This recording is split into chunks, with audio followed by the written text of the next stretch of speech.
Stephen Miller is one of the sons of my sister, making him, of course, my nephew. I've long been upset about the policies of the Trump administration, particularly those of the immigrant policy, to which my nephew has been so instrumental. I didn't have the ethical right to remain silent.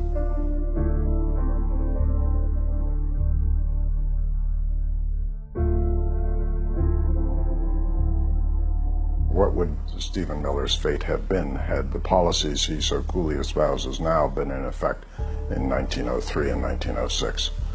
The simple answer to that is he would not exist. Our family would have gone up the crematoria chimney along with the rest of the Jews of Central and Eastern Europe, and Western Europe for that matter.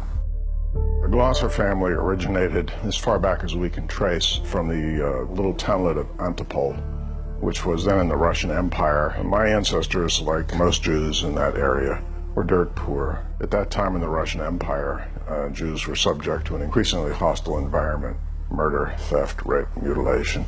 My great-grandfather was the head of a family living in a dirt floor shack, and so he followed his older brother to the United States in 1903. A constant feature of American history is that different waves of immigration come into the country. At the end of that period of immigration in 1924, 1925, as much as 13 or 14% of the United States population was foreign-born, which was a fairly high percentage at the time. And these were folks from the Balkans, from the Russian Empire, from Ireland, from Italy, from Wales, from any place you can imagine, in fact.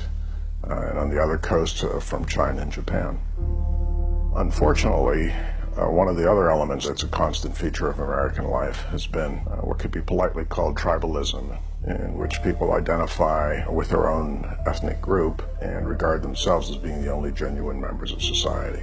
You will not replace us! You will not replace us!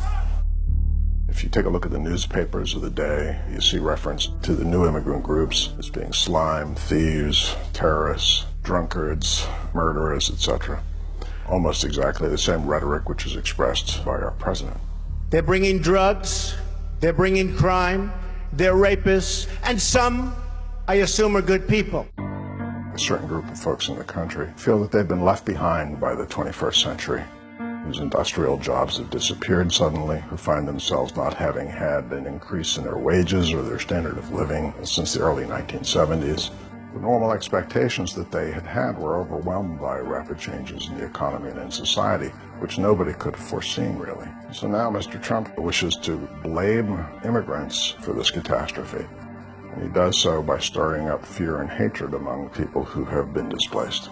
These refugees who are seeking asylum here, who are fleeing from terrible regimes, he would have us believe that they're a threat to our national security. The immigrants that Mr. Trump and unfortunately my nephew Stephen are targeting for discrimination and for adverse action are people who are not white. They have determined that people coming from overseas are less likely to vote Republican.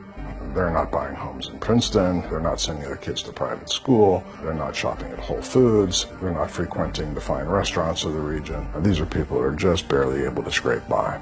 People fleeing from war, from famine, from terror, from crime, from government repression. These are people who aren't coming here on a lark or on an adventure. These are people that are seeking asylum wherever they can, who are just seeking to save their life and to secure their freedom.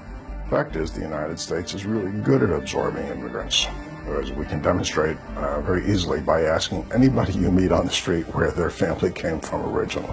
The immigration policies which he so fervently espouses, had they been in force in 1906, he would not have existed. A classic case of pulling up the ladder after you've gotten into the lifeboat.